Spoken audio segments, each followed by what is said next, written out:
Okay, let's do this. We're going to step back in time 4 centuries to explore a version of London that is almost completely gone. See, in the 1600s, this was one of Europe's biggest, most dynamic, and frankly, most chaotic cities, and we are about to take a tour. Just try to picture it, nearly 500,000 people all crammed into a space way smaller than the London we know today. The energy must have been just relentless. It was a city defined by the constant hustle of goods, people, and ideas. A true metropolis, just absolutely thrumming with life. So how in the world are we going to see this lost city? Well, we're using modern AI to breathe new life into old historical paintings and engravings. This technology lets us move through these scenes, shifting our point of view in ways the original artists never imagined, giving us a really immersive peek into the past. Now, if you really want to understand 17th century London, you have to start where its heart beat the strongest, the River Thames.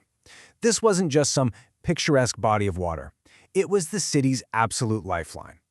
Think about it. Before paved roads were the norm, the Thames was the main highway. It was just constantly jammed with boats of all shapes and sizes, carrying everything from coal and grain from upcountry to exotic goods from across the Atlantic. This river is what made London a true center of global trade. All right, now let's zoom in on the most incredible, most bizarre feature on this river, the Old London Bridge. And I promise you, this was not your average bridge. This was something else entirely. For hundreds of years, this was it, the one and only permanent bridge across the Thames in the heart of London. So if you needed to get from one side of the city to the other, you had no choice. You had to go through this single, unavoidable bottleneck. And this is the truly mind-blowing part. The bridge wasn't just for crossing. It was a whole neighborhood, literally suspended over the water. It was so packed with houses, shops, even chapels, that from a distance, you might not even realize it was a bridge. It just looked like another one of London's crowded city streets. So you had these two completely different worlds literally stacked on top of each other. Up above, you had this bustling, vibrant commercial street crammed with life. But down below, the bridge's narrow arches choked the river's flow, creating these ferocious, deadly currents that made trying to boat underneath it incredibly dangerous. But this amazing living structure, well, it didn't last forever. By the mid-1700s, it had gotten so old and run down that a decision was made.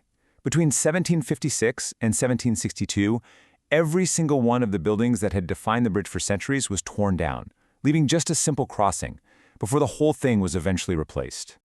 Okay, moving away from the bridge, the river also gave you direct access to the great institutions that governed not just the city, but the entire nation.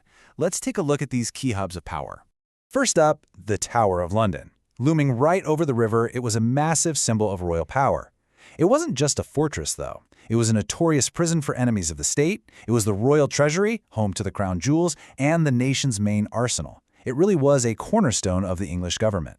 Travel a bit upriver, and you'd hit the Westminster complex. This is where you find the seat of Parliament, the center of political power that was, throughout this century, increasingly challenging the king's authority.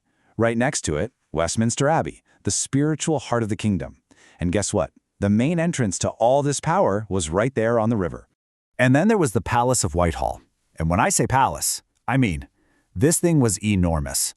It was the largest royal residence in all of England, a huge, sprawling complex where the monarch lived and the government actually operated.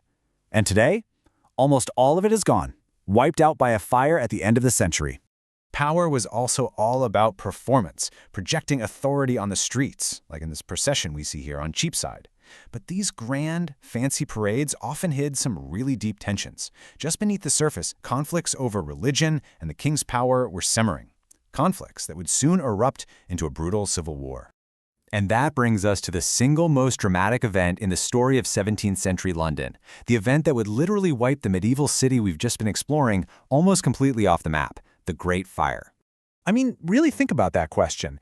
This was a city of stone and heavy timber that had stood for generations. How could it all just vanish? Well, it turns out that the city's greatest strength, its density, its energy, was also its greatest weakness. The destruction happened with absolutely shocking speed. It all started with a small fire in a bakery on September 2nd. But in a city of narrow streets and timber-framed houses, it just became unstoppable. The city itself became the fuel. By September 4th, people were describing a single continuous roaring wall of fire. A day later, even the massive stone landmark of Old St. Paul's Cathedral, a building people thought was indestructible, was totally consumed by the inferno. In just a few days, centuries of history were just gone, reduced to ash. But was that the end of the story? Not quite. Let's look at what happened next and how the echoes of this lost city can still be found today. See, here's the crucial thing to understand. The fire, as devastating as it was, became a turning point. It was a brutal but effective reset button. It cleared away centuries of that dense medieval construction and forced London to completely rebuild, to reshape itself for the future. And this is where we can still feel the ghosts of that old world. You can walk down a street in London right now called Cheapside, the very same street we saw filled with that royal parade. The name survives, like an echo from the past, but the physical world it once described, the timber frame buildings, the grand crosses, all of it has vanished. It really makes you think, doesn't it? To be able to walk across that living bridge, to see the spires of the old cathedral before the fire, to feel the raw energy of that city on the river. Sometimes I just wish I could step back and see it all, even for a single day. For now, I guess reconstructions like this are as close as we can get. What about you? If you could visit for a day, what would you want to see?